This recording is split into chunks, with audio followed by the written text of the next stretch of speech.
శ్రీకాకుళం జిల్లా ఆమదాలవలస మండలం సంగమయ్యకొండ దగ్గర ఉన్న గేదెల హరికృష్ణ గారు విజయవాడ బుడమేరు వరద బాధితులకు సంతాపంగా సాహిత్యక శిల్పం ద్వారా నివాళులు అర్పించారు. దాని గురించి ఈరోజు వీడియోలో తెలుసుకుందాం.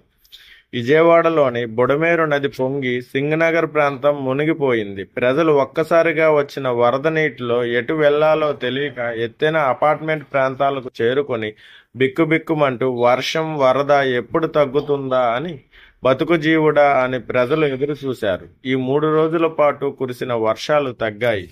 ప్రభుత్వం వారు, స్వచ్ఛంద సంస్థలు వరద ప్రాంతాల్లో పర్యటించి ఎవరికి తోచిన సాయం వారు అందించడంలో మానవత్వాన్ని చాటుకున్నారు.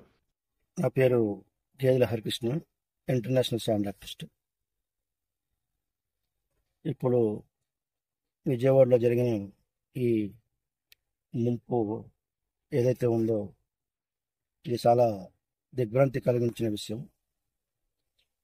మరి నిన్నగత మొన్న జరిగిన కేరళలో జరిగిన వయనాడులో 400 ప్రాణాలు ఈ వరదలో కొట్టుకుపోయాయి. అది కూడా చాలా బాధాకరం. అలాగే ఇక్కడ విజయవాడలో ఈ బుడమేరు ఏరు పొంగినందువల్ల మరి 100 సంవత్సరాల కిందట వచ్చిన ఒక సంఘటన మళ్ళీ ఇప్పుడు రావడం, మానవుడు ఏ రకంగా అప్రమత్తంగా ఉంటున్నాడో మనకిది ఈ వరద ముంపు కార్యక్రమం మనకి తేటతెల్లం అవుతుంది. ఇలాంటి సంఘటనలకి ముందు చర్యలు తీసుకోకపోవడం కూడా ఒక కారణం అయితే కూడా ఇప్పుడు జరుగుతున్న పర్యావరణ పుట్టుకెళ్ళడం, మరి కొండల మీద గుట్టల మీద ఇష్టానుసారం కబ్జాలు చేసి పెద్ద పెద్ద అపార్ట్మెంట్లు నిర్మించడం, మరి వచ్చే పోయే నీటిని ఏ రకంగా మళ్లించాలో మరి మానవుడు తెలియనింది. అలాంటిది దానికి మరి దాని ఇష్టానుసారం ఏ రకంగా వెళ్ళే అవకాశం ఉన్నది. కాబట్టి ఇంత మేధావి పరమైన మానవుడు, చంద్రమండలంపై ఎక్కే మానవుడు ఏ మాత్రం దానికి ఆలోచించకపోవడం చాలా విడ్డూరంగా ఉంది. మరి ఈ రకంగా కొన్ని వేల ప్రాణాలు, ఇప్పుడు కొన్ని వందల ప్రాణాలు ఇప్పుడు మన విజయవాడలో కానీ లేకపోతే వయనాడులో కానీ చాలా ఆందోళన కలిగించిన విషయం. రాను రాను ఇలాంటివి జరగవచ్చు అనే అనుమానాలు బలంగా కనిపిస్తున్నాయి.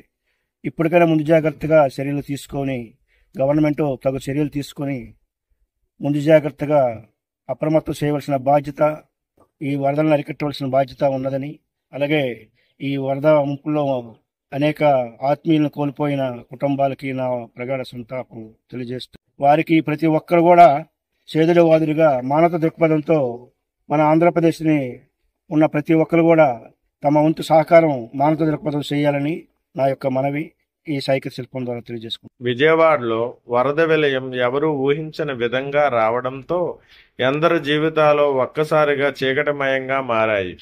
పేషెంట్లు, ముసలివాళ్ళు, పిల్లలు, బాలింతలు అందరూ ఈ వరద కారణంగా చాలా ఇబ్బందులు పడ్డారు. ఇలా అందరినీ రోడ్డున పడేసిన ఈ విపత్తు చిన్న చిన్న వ్యాపారులను కోలుకోలేని దెబ్బతీసింది. కూలి చేస్తే గాని పూట గడపిన వారు ఎందరో పొట్టచేత పట్టుకుని పనులు, ఉద్యోగాల కోసం మహానగరమైన విజయవాడకు చేరుకున్న అభాగ్యులకు బుడమేరు వరద ఒక్కసారిగా అంధకారాన్ని మిగిల్చింది.